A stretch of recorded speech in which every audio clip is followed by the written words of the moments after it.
now. And in the meantime, while people are joining, I'm gonna present our guest lecturer today for the second of 3 talks that we are having during this summer here at our lab. So today we are hosting Dr. Frans Vinberg from the University of Utah, from the Moran Eye Center, which is a big kind of a sister institution to ours. They are also a clinical department. They are the Department of Ophthalmology. Frans has been doing amazing work that he's going to tell all of us about in a moment. He did his master's and PhD in Finland. Then he came to the US for a postdoc. He started working on retinal physiology in 2009. He's now an associate professor in the Department of Ophthalmology and Visual Sciences at Utah. And he's the recipient of several very important awards, including the K99, the R01, the RPB Career Development Award, the University of Utah Pivot Center Innovation Award. He published a paper that astonished the world, basically, and we are going to hear about that in a moment. So it's great to have you, Frans. Thank you so much. I'm going to stop sharing this now, so you can share your presentation.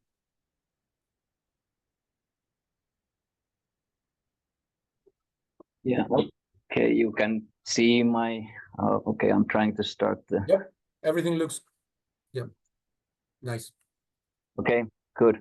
Yeah, thank you, Michael, for introducing and inviting me to this Journal Club Quest lecture series. So we talked about a long time ago that we should have a lab meeting together, but now I guess this was a little bit expanded and maybe even not live streamed, but recorded and then put to the YouTube for everybody to see. So a little bit more pressure for me. But I would still hope that this will be like an interactive presentation. So please interrupt me if you have any questions during the presentation. So our knowledge, our knowledge about biology and different diseases of the eye and the retina has been, of course, advanced significantly. Based on research using different animal models. And before this genetic revolution, actually salamanders were a favorite model for many vision scientists. One reason was that they had like extremely large and sturdy neurons in the retina. For example, this is a salamander rod photoreceptors where the diameter is about 10 micrometers compared to the mammalian mouse rod, which is only about 1 micrometer.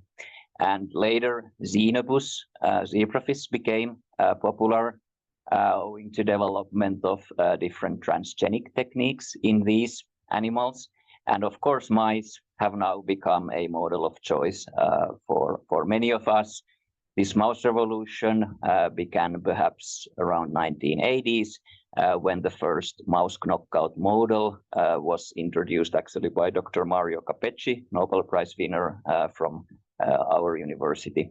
And since then, we have learned a lot about mammalian retina neurobiology using these different genetically manipulated mouse models. However, mice are not always, but often nocturnal. Their retina is rod dominant, and they do not really have the fovea or the macula in the central retina, which is a primate-specific structure among mammalians.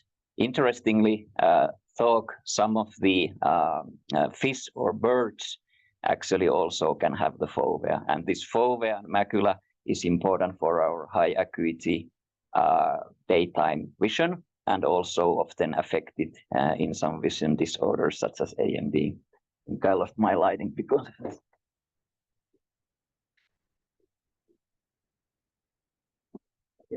Yeah, thank you.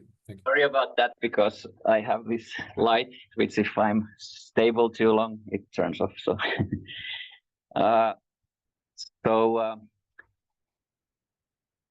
as we all know, our visual system, it allows us to see rich detail and color during daytime. And then on the other hand, we can see just handful of photons on a moonless night. And we can also very, very quickly adapt between different light environments. And this powerful capacity is mainly mediated by the retina, which aligns the back of our eye. It's a thin layer of nerve tissue. It's part of our central nervous system, and also extremely metabolically active tissue that is susceptible to diseases caused by mutations, metabolic disorders, poor cardiovascular health, poor lifestyle like smoking, and of course aging. And indeed, most of the currently uncurable blinding diseases like age-related macular degeneration, diabetic retinopathy, glaucoma, inherited retinal degenerations, they manifest themselves in the retina. And the mission in our laboratory is to advance our understanding of mechanisms of human vision, mediated by the central and peripheral retina, and then study how these mechanisms are affected in these major retinal blinding diseases. And of course, we also would like to contribute ultimately to development of new strategies to either prevent or even restore vision in blind. And I have just highlighted here some of the recent exciting development in this field. For example, retinal implants, gene therapy, and then of course optogenetics, where there is very, very good work coming also from Rochester, and stem cells and photoreceptor retinal pigment epithelium transplantation is also active area of research. And now more recently, there is actually a very audacious program initiated by the Department of Health, where the goal is to actually transplant the whole eye. This is starting this fall. So we are living really exciting times in terms of being a vision scientist.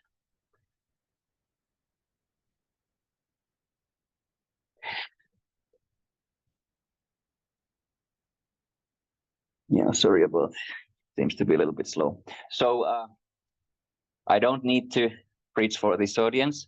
We all know that vision is very, very important sense for us. It's also very important for different animal species and for their survival.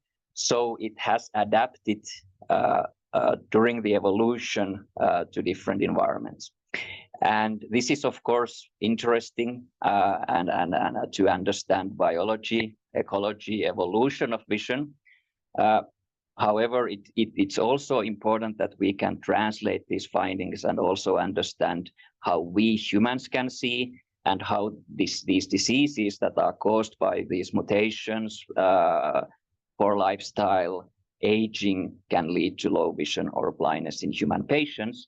And the data from these widely used model organisms like mice and zebrafish may not always accurately recapitulate the disease progression or aging, for example. And we can and do, of course, study human patients in clinics using various in vivo imaging and electrophysiology methods. These include fundus imaging, OCT, fluorescence lifetime imaging, scanning laser ophthalmoscopy, and adaptive optics, which has been developed strongly at Rochester, and then standard traditional in vivo electroretinogram. However, using these techniques, we can rarely dissect the detailed molecular pathways, and also it would not be ethically possible to do some of the surgical and pharmacological manipulations that we can do in using animal models and also in ex vivo eye tissues. And non-human primates, this is of course important research to bridge this gap in our knowledge from the small mammals to humans, and important work has been done earlier by Julie Schnapp, for example, Fred Ricci, Raunak Sinha, Michael Doe, Maureen J. Knights, and David Williams, and many others also at Rochester. And this is very, very important work. However, access, not everybody has access to non-human primates. It's expensive research, and also we don't necessarily have many human disease models in macaques, for example. So this is why we wanted to try to study the function of the retina in donated human eyes, and this is not an easy task, but there is some prior work where scientists have studied physiology of mainly human photoreceptors and ganglion cells, either from retina tissue that's obtained during eye surgeries or even the whole eye enucleations due to tumors, but also in some cases from donated eyes. And there is important work from Bodon Roska, Daniel Kirstensteiner, and some older work from Dr. Marshall, for example, in this field. However, it has been extremely hard to scale up this access to functional human retina. And actually the physiology of the human central retina, the fovea and macula, had not been studied prior to our recent work. So during the past 7 years, we have been trying to overcome these challenges, and it has not been easy. Firstly, there are many practical, logistical, and technical challenges.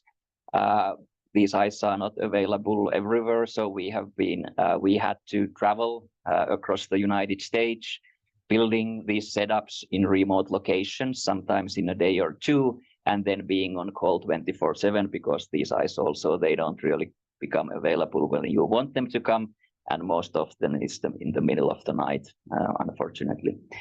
But in addition to these logistical and technical barriers, there is a major challenge which is related to this postmortem ischemic time and how that can affect the physiology of the human neurons. Because unlike, for example, with mice that you can bring alive to your lab and then you can preserve the eyes tissue immediately after euthanasia, you can imagine we cannot really do this with humans. On the other hand, we know that after cardiac arrest or ischemic event like stroke in the brain, you have to resolve it extremely quickly or there will be permanent damage. And since retina is part of the central nervous system, the general assumption has been that you can't really revive the eyes and retina after death. Despite this, we tried, and we and a few other investigators have shown that it is possible. And actually, we currently have a regular access to the human organ donor eyes, functionally viable human organ donor eyes, about on a monthly basis in Utah. However, this access to these high-quality eyes is still one of the biggest rate-limiting factors to advance this detailed understanding of human retina physiology and pathophysiology. So today, I'll present some data that will help us in this endeavor by improving the understanding how we can extend the postmortem ischemic delay and time, as well as primary ex vivo human eye organ culture time without compromising the function severely. And secondly, I will show you how we can use this approach to study dark adaptation, light adaptation in the human central and peripheral retina, and how these processes are affected in diseases, in this particular case, age-related macular degeneration. And finally, I will be showing some very, very recent data where we have established an ex vivo ischemia reperfusion injury model, and also done some preliminary gene therapy delivery experiments in ex situ human eyes. So,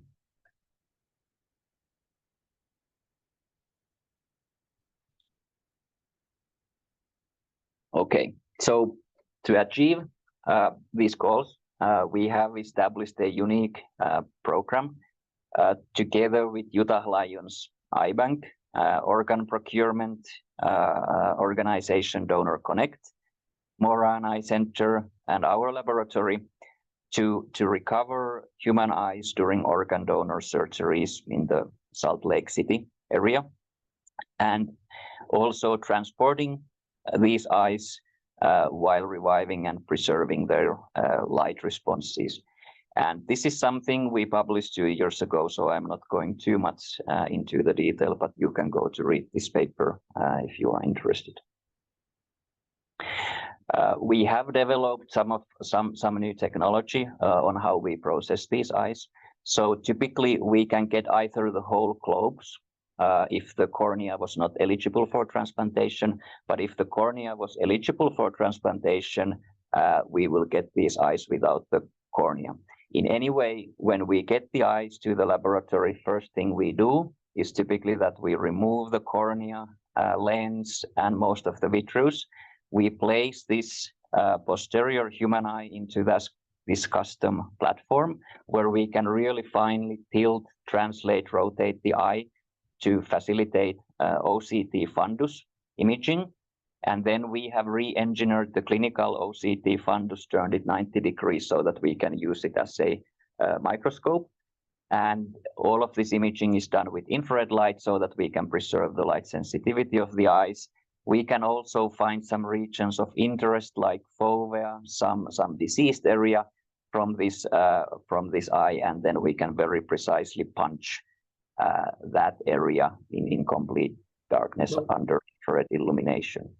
So Frans, let me ask you here. So that device where the chamber where the eye went, it's also constantly perfused with your solution, with oxygenated solution, right? No. So this is something that we have recently developed, and we are doing this relatively quickly. So we take the vitreous out, we fill the eye cup with oxygen, like Ames media that has been saturated with oxygen. And then we do all of this imaging within a few minutes. And then we go back. So yeah, at this point, there is no perfusion related to this, but that could be a future development. Other thing that, because we really want to get access to the nutrients and oxygen to the retina, that's why we remove the cornea and the lens and most of the vitreous.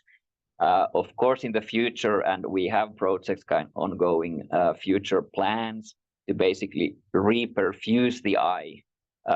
Either you can do transvitreal perfusion by cannulating into the vitreous, or even in some cases, it could be possible to do the arterial reperfusion. But these are some future works that we are doing in collaboration with some other people. And there is a specific lens here, actually, which may be hard to see, but that corrects for the lack of cornea and lens that typically you have in a clinical imaging. So, of course, then when you get these samples, you can then do your favorite experiments with them. For us, a lot of the data that I'm showing today at this point is using ex vivo electroretinogram technique. This is an old technique that we have improved and also now applied to use it in the human retina. And here you can see the custom specimen holder that we have designed. You can put the retina on this dome, and then you can perfuse it with your favorite physiological media, and we can really keep it alive for hours, if not even for days in this system.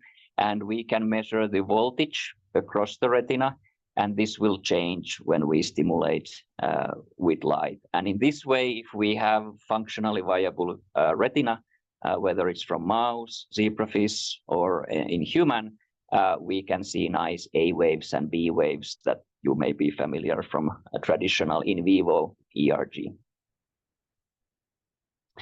And if we do it in this way, and if we can enucleate the human eyes quickly, so these would be in organ donations after brain death, where the donor is already pronounced dead.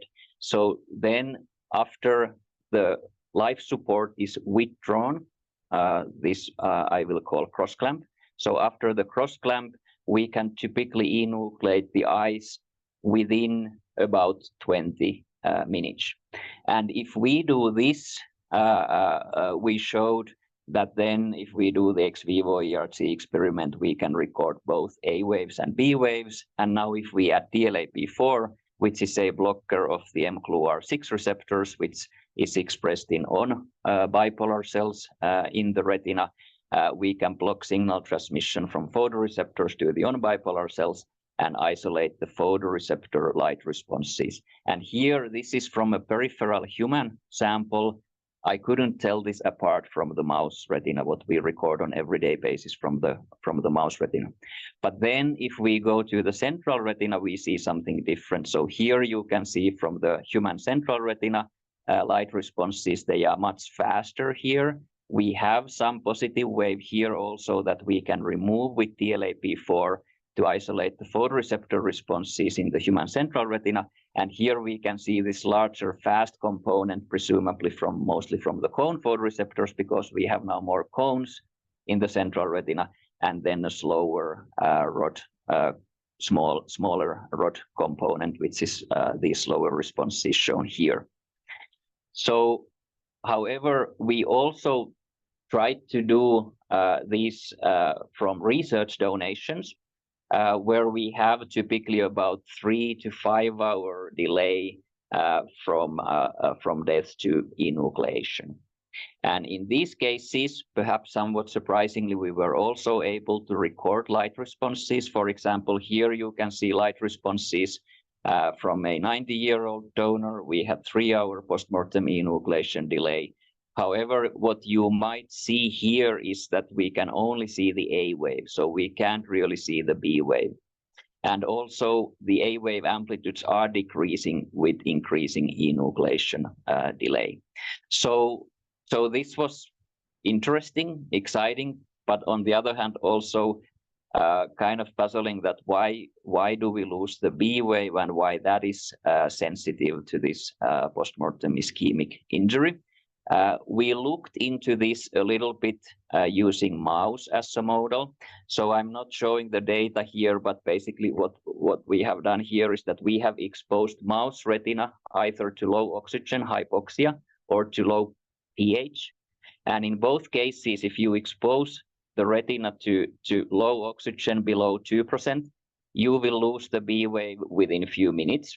The same actually happens if you expose the retina to low pH, 6.8. You will lose the light responses pretty quickly.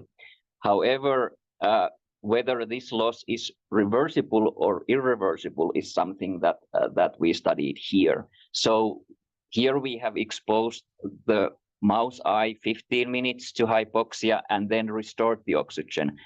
30 minutes to hypoxia, restored the oxygen. So we can restore partially the B wave after these hypoxic exposures, but not completely. And after 60 minutes of hypoxia exposure, we can't really revive the B wave anymore. And this is consistent, of course, what we found with the research donations. And then on the other hand, with acidification, it's completely different. So we can expose to acidic conditions for 60 minutes, for 180 minutes.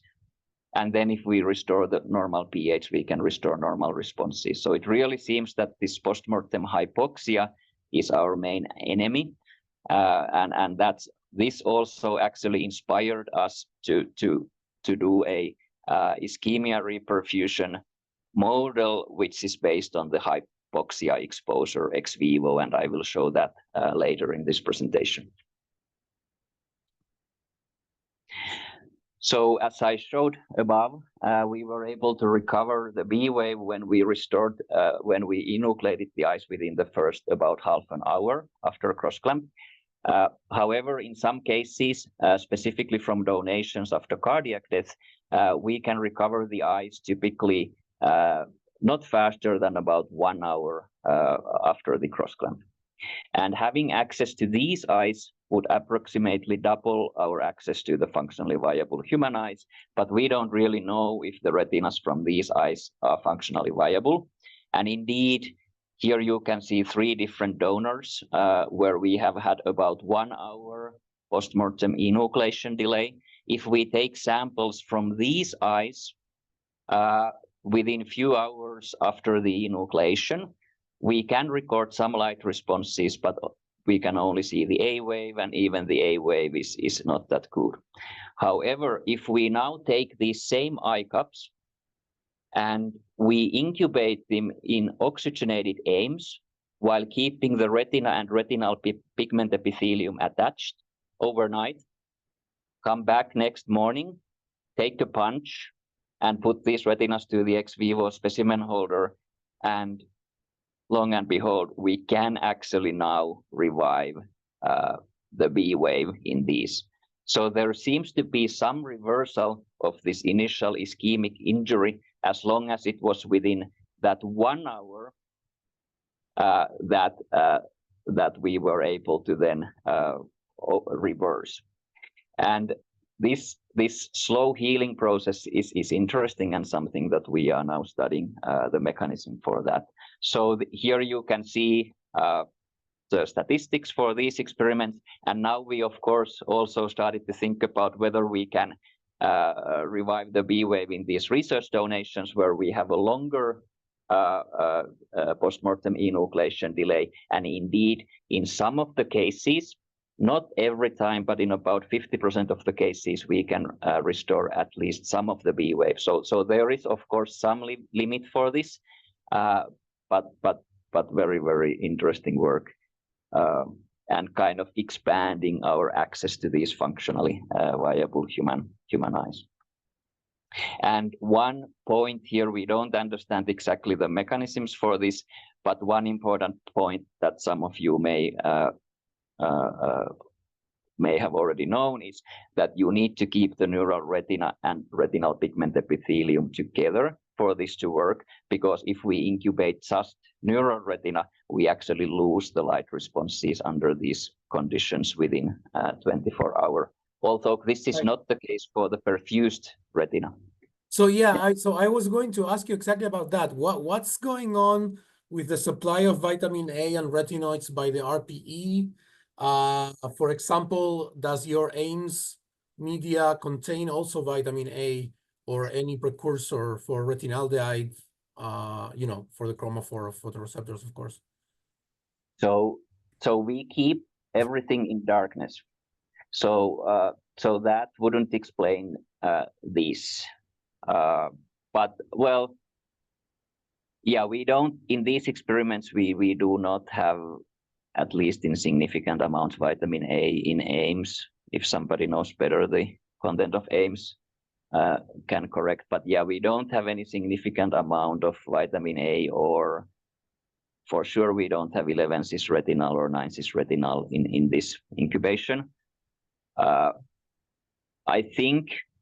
don't think that that's the reason why the RPE helps. So there is probably some other factors that RPE is releasing. But the interesting thing is that if we perfuse rather than incubate the neural retina in the ex vivo ERC specimen holder, we can actually preserve the B wave for 24 hours. So definitely there are still things that we do not understand.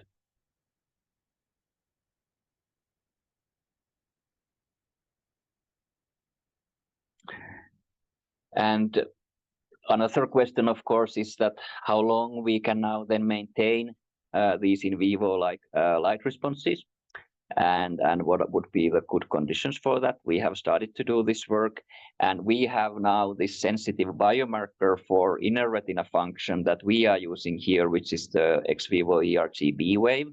That's relatively easy to measure. So here, if we measure light responses without DLAP4, with DLAP4, and if we subtract these responses, we can then get this biomarker for the inner retina viability. Presumably, this is mostly from the activity of bipolar cells, but also potentially Müller cells. And then here you can see, for example, these inner retina responses, bipolar cell responses from a freshly enucleated human eye on the same day, or with this about 1 hour enucleation delay, but 24 hours later. And now if we store these human eye cups and make sure that the retina and RPE are staying together, and also make sure that our incubation solution is sterile, and in some cases we use also antibiotics to facilitate that, we can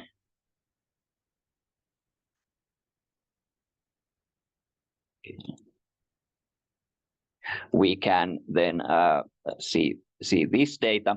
So here we can see that what is the inner retina contribution, the B wave from the fresh samples, not including those eyes that were enucleated 1 hour with 1 hour delay, then 24 hours later and 48 hours later. So at least for 2 days, we can more or less maintain the B wave amplitudes, although there might be some decline under these conditions. So this wouldn't really be necessarily enough to do some AAV-mediated transfection. That would require longer preservation times, and that's a goal that we are still working on.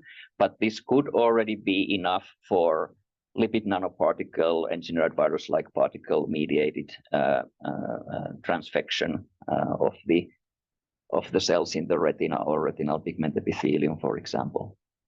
So it's a difference here between fresh 24 hours and 48 hours, significant or non-significant? Yeah, we haven't published this. Yes, I actually have done this is for the graduate students, how you should not do it. I think we are still kind of working on this and improving the conditions. And initially we had some problems with the sterility. So we are getting better and better. So we are hoping that this actually we can maintain. I think people who work with primate retina know that it's not actually that hard to keep it alive for a pretty long time. So that initial ischemic injury is definitely harder part. But I'm unaware of publications that would really quantify that how well we can maintain the functional viability of the retina. And maybe retina species, Bodon Roska published something showing like that pieces of the retina, they can maintain functional at least for 16 hours. But here the goal is to maintain ultimately the whole human eye viable so that you can do some subretinal injections, for example, which is something that I will show later in this presentation. So now that we have this regular access to these human eyes that stay alive for a few days, we can start to study the physiological properties of photoreceptors and also other neurons in the human retina that mediate our day and nighttime vision. So here you can see from the peripheral retina some representative light responses. So this retina has been perfused with Ames media at about 35 degrees Celsius. And it's hard to see here the different components because they are overlapping. So you can see this really large negative slow component, which is known from other species to come from the potassium buffering of the Müller cells. It's called slow P3 component or Müller cell component. If we add barium that blocks these barium-sensitive potassium channels in Müller cells, we can remove this and reveal very clearly the A waves and B waves. And by the way, all the data that I showed before, we actually always had barium in the Ames media, but here we looked into this component specifically. Then if we add DLAP4, we can isolate these photoreceptor responses. And as I already said, in the peripheral human retina, they look very similar to what we would record from the mouse retina. Sensitive, slow responses, presumably mostly from rod photoreceptors. Then if we take the sample from the macula, we can do the same thing. And here you can see from the central retina light responses, we can see A wave, B wave, and also less prominent negative component that is removed by barium. And then again, we can isolate the photoreceptor responses where we now have more equal contribution from the faster cones and rod photoreceptors. And we can also isolate the cone photoreceptors by using double flash technique. So here we give first a bright flash that will saturate the rod photoreceptors, and then we give a second flash here to elicit the cone response while rods are still saturated. And this is from a central piece where we have much larger cones. We have smaller rod component, and this is from the peripheral piece where we have larger rod response and smaller cone response. And using this technique, we can now look at the properties of rods and cones in central human retina, as well as rods and cones in peripheral human retina. I'm not going to all the details here, and this was already published, but one interesting thing that we measured from these was the deactivation kinetics based on something called Vinberg analysis. This is a little bit technical, but try to follow me. So in this case, we can basically determine the kinetics of the slowest reaction in the phototransduction, slowest deactivation reaction in the phototransduction. And based on this Vinberg analysis, we can determine the lifetime of the longest living photoproduct in the phototransduction. And in mouse rod photoreceptors, we know that this is the lifetime of the activated phosphodiesterase. And here we can now determine this for the central rods, central cones, peripheral rods, peripheral cones. And not unexpectedly, for the rod photoreceptors, this rate-limiting reaction is significantly slower, so that this lifetime of the longest living photoproduct is about 300 milliseconds. Both in the macula and in the periphery. This is actually somewhat longer than what has been published for the mouse rod photoreceptors. But then when we look at the cones, it's more than 10 times faster. So the lifetime here is only about 25 milliseconds. And this is actually somewhat faster than has been published for the mouse cones. We don't necessarily know what is this rate-limiting reaction now for the human photoreceptors, but definitely this can probably largely explain the higher temporal resolution of the cone-mediated vision compared to the rod-mediated vision. And so when you do that comparison between the mouse and the human, you are compensating for the density of cones in the fovea that you don't have in the mouse and vice versa? Well, for this analysis, the amplitudes wouldn't matter. So you have more cones, the amplitudes are different, but for this kinetic analysis, that's part of the reason why we did this type of analysis, because this is independent of how many photoreceptors you have. Okay, great. So, of course, most of the time, our photoreceptors are not dark adapted. And vision scientists often we want to study just like those extremely dark adapted sensitive photoreceptor light responses, but it's also important to understand how these photoreceptors can adapt to light. And one kind of known feature of vertebrate vision is that we can basically detect constant contrast over relatively large range of background light intensities, ambient light levels. And this is known to be largely mediated actually by the photoreceptors in the vertebrate retina. And here we looked at the light adaptation of the human photoreceptors in the central retina and in the peripheral retina.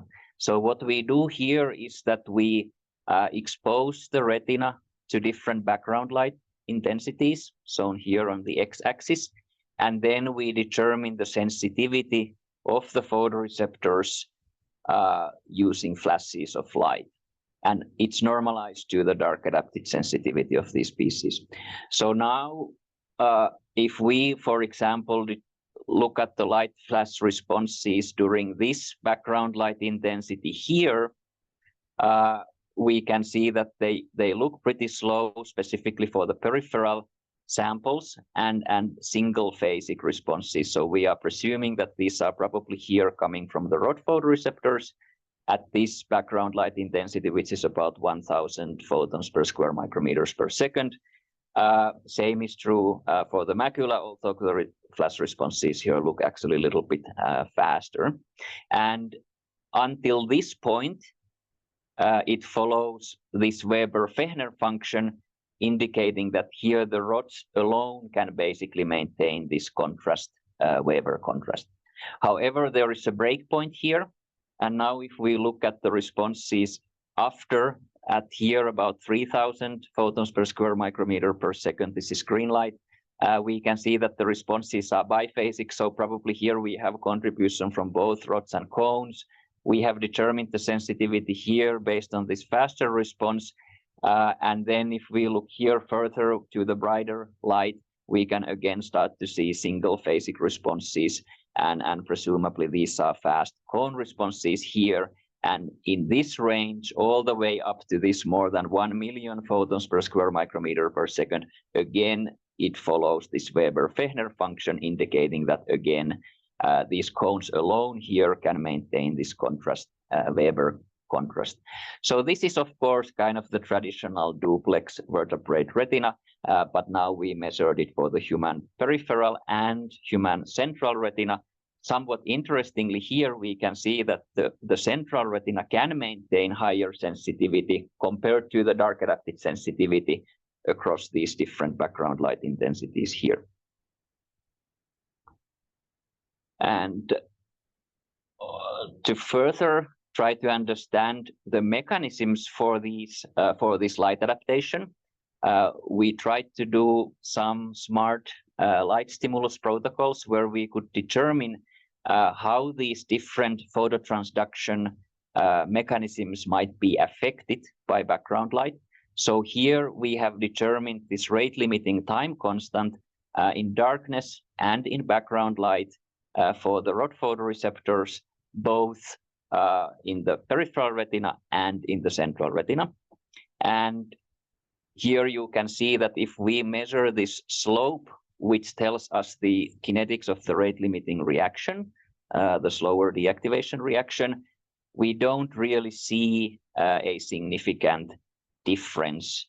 And here I have done the statistics right. So there is no statistically significant difference between this rate limiting time constant in darkness versus background light in peripheral or in the central retina pieces.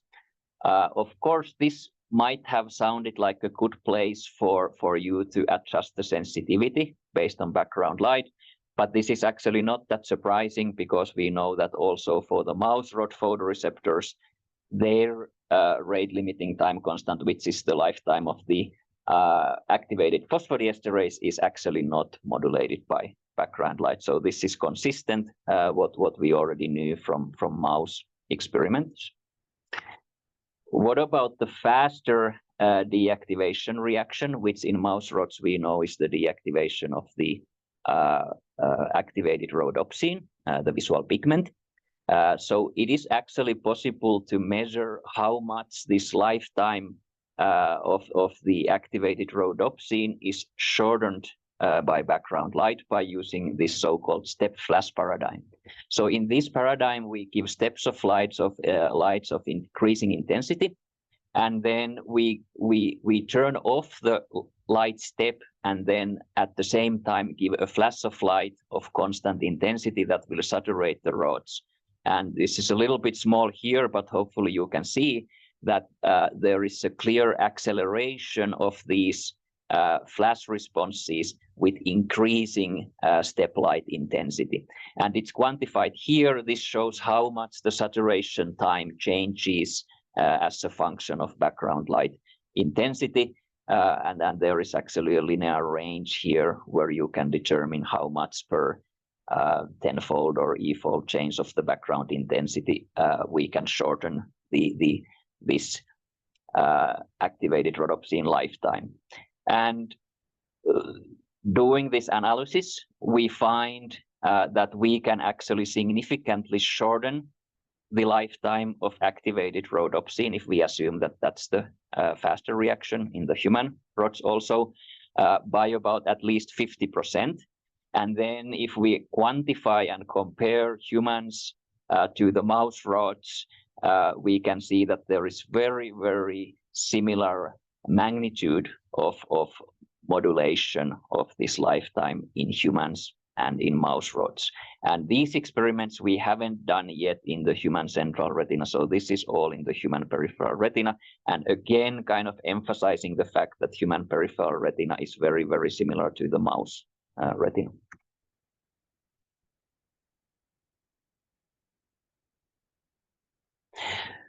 So, of course, one of the motivations why we started to do this human eye research was that we wanted to study the diseases that affect human eye, such as age-related macular degeneration and diabetic retinopathy. So I will show now some of our initial data where we have done these recordings from human control and AMD donors. So here you can see the OCT image of a control human donor. You can see the fovea. You can see some of the OCT layers here. And then this was a donor that was diagnosed with AMD. And we can indeed see some of the drusen's here in this OCT image. And we can now punch this macula and record the cone responses in these retinas. And actually, when we recorded the light responses, the dark adapted light responses from control and AMD retinas, we did not really see any significant differences in the light responses. But one thing that we know that happens when we get older or in AMD is that our dark adaptation gets slower. So it becomes harder and harder for us to drive at night and recover from bleaching after you pass the oncoming car and get blinded by their headlights. And also, if you go to the dark movie theater, you may notice this when you get older. But in AMD specifically, it's actually an early biomarker for AMD is the slower rod-mediated dark adaptation in the para and perifovea. This has been so many times. And now here, we did not repeat these experiments. Typically, people think that the slower rod-mediated dark adaptation is because of these subretinal drusen's that then hamper the chromophore delivery from the retinal pigment epithelium to the photoreceptors. But what we did here was that we take this macula sample, we peel out the retinal pigment epithelium, and then we have only the neural retina, we have cones, and then in ex vivo ERG, we provide a bright light exposure that bleaches about 90% of the M and L cone pigments. And then after that, we measure how the sensitivity comes back in complete darkness. And here we did this for the control, age-matched control, and AMD eyes. And what we see is that there is a significantly slower dark adaptation for these cones under these conditions. So from 13 seconds for this faster phase to 24 seconds for this faster case for the AMD eyes. And here, like, this could be just recovery of phototransduction, something intrinsic to the cone photoreceptors. It may not require actually pigment regeneration because we cannot fully recover here the sensitivity after the bleach. We don't have retinal pigment epithelium here, but it could also be some pigment regeneration through the known cone-specific Müller cell pathway. In any case, it's interesting to see here that we may also have some slowdown of cone-mediated dark adaptation, which is intrinsic to the neural retina and not dependent on the retinal pigment epithelium in AMD. So, okay, maybe I will get the lights back on.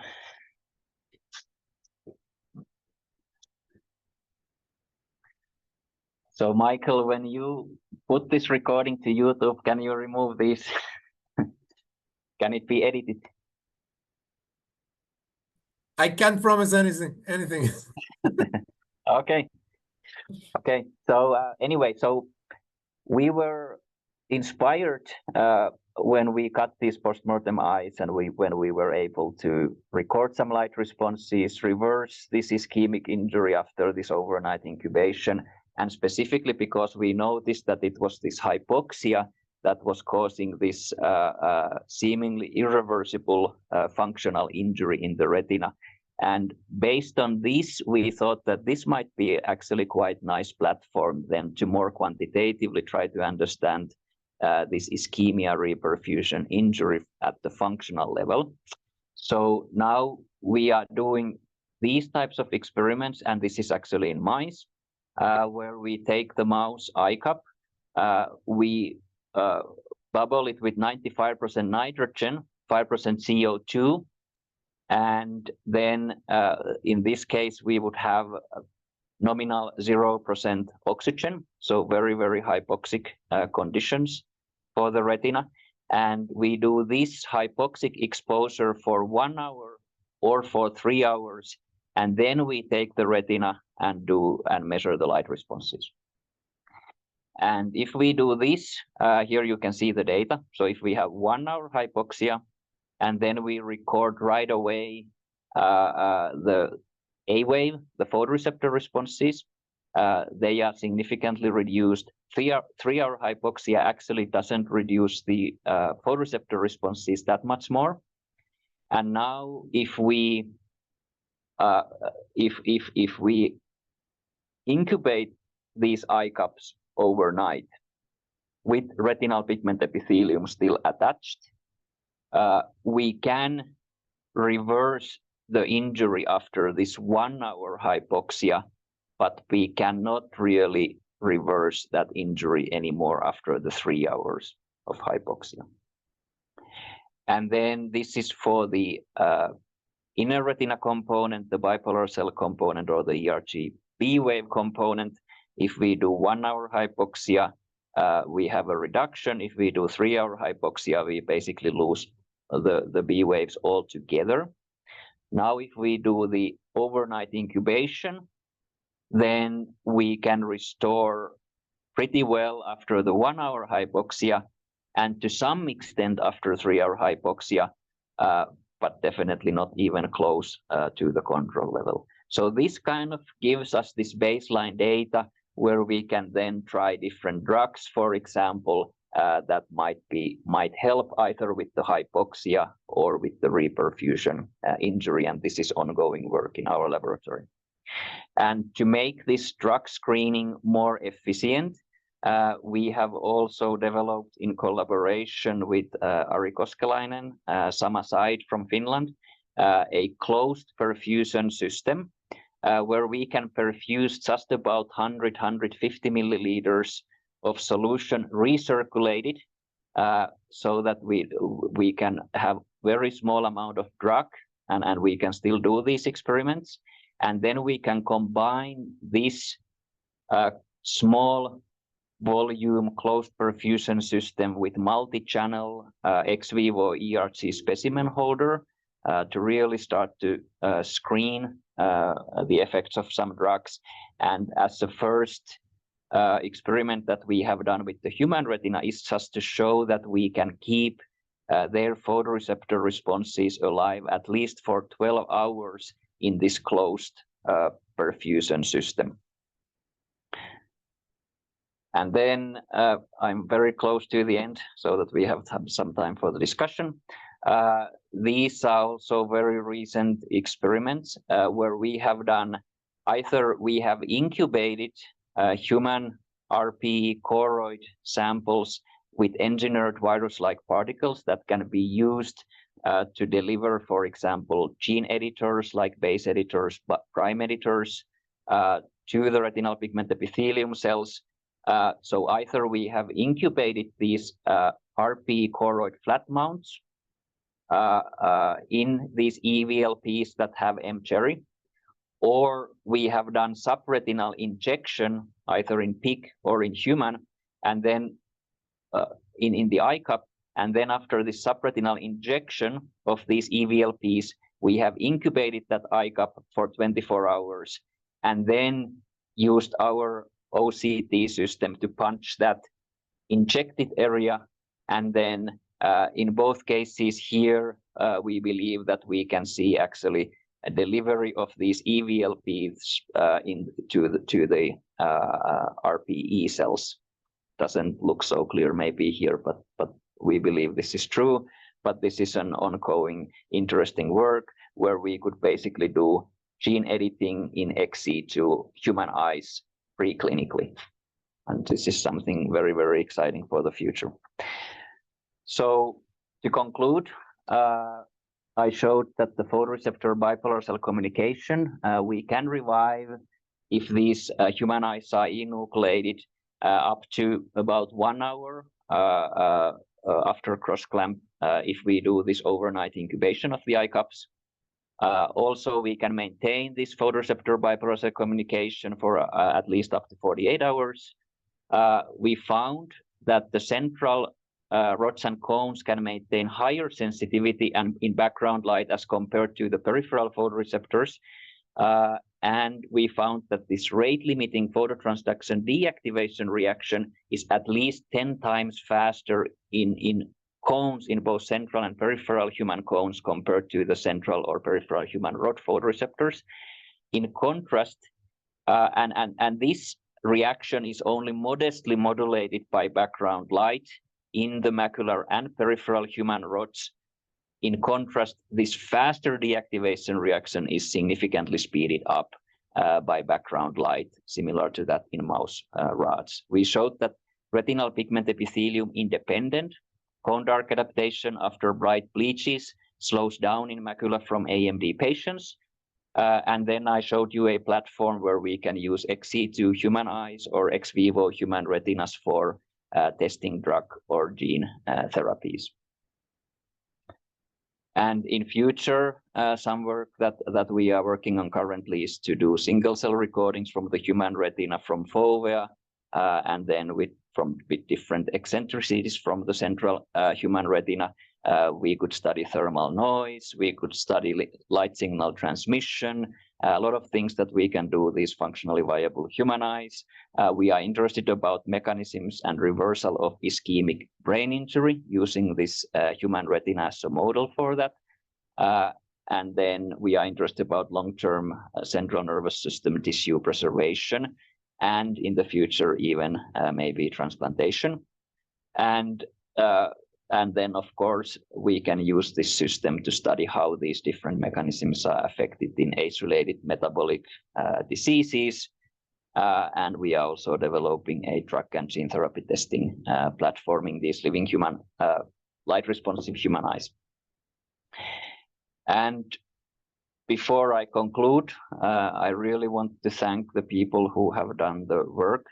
So currently, important technical engineering and development has been done by Jordan Allen, who just received his master's degree, and Silke Becker has been working a lot in this project. Deepa is also a postdoc in laboratory who is actually working more on the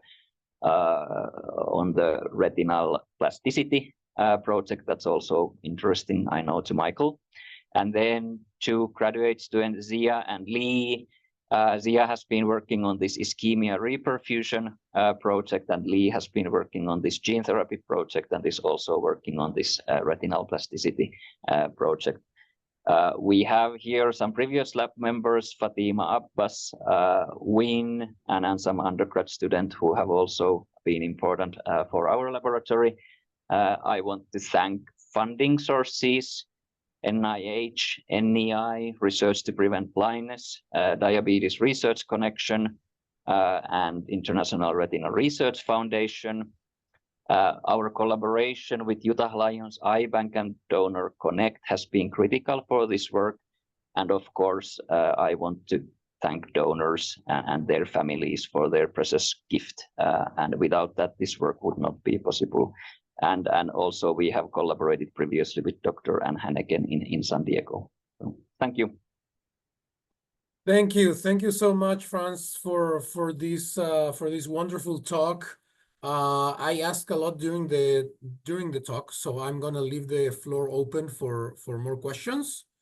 Anyone that wants to jump in? No? So can you explain why the experiments in mice were done in a GNAT2 knockout mouse? Oh, yeah, there is probably a lot of details that I forgot to mention. So in those experiments specifically, we are looking at the rod pathway. So we are basically knocking out the G protein from the cone photoreceptor so that the cones are still there, but they are not light responsive. In mouse, I mean, the difference is relatively small, but we have also GNAT1 knockout mice, and we are doing separate experiments where we are looking at the cone pathway, where we are silencing the rod photoreceptors. And I mean, because initially and specifically, it's still kind of question. All the data that I showed for this ischemic reversal in the human retina was from peripheral human retina.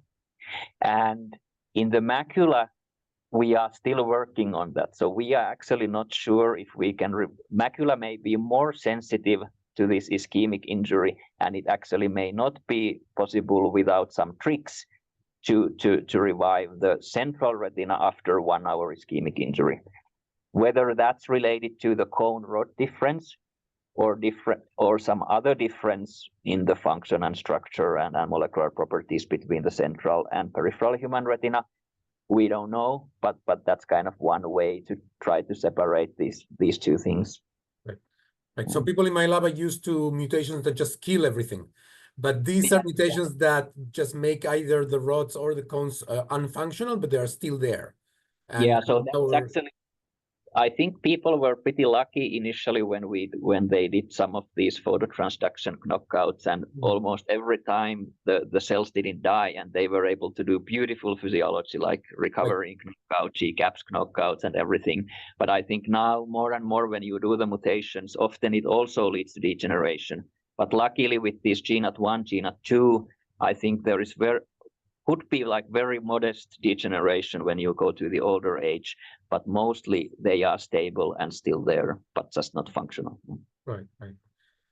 Excellent. Okay, so if there are no more questions, I don't see anyone jumping. So Frans, thank you so much for being with us today. Thank you so much for a wonderful talk.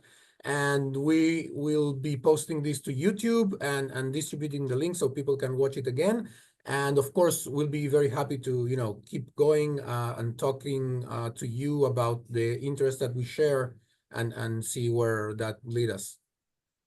Yeah, I think we can definitely, and potentially maybe not what we talked about so much, or I talked about so much today, but we have some other project which may be even more overlapping the interest and I think the collaboration. But I think the AMD human eyes that I showed here, that could be a common interest. Yes, that's definitely something that sounds amazing. Yeah, totally.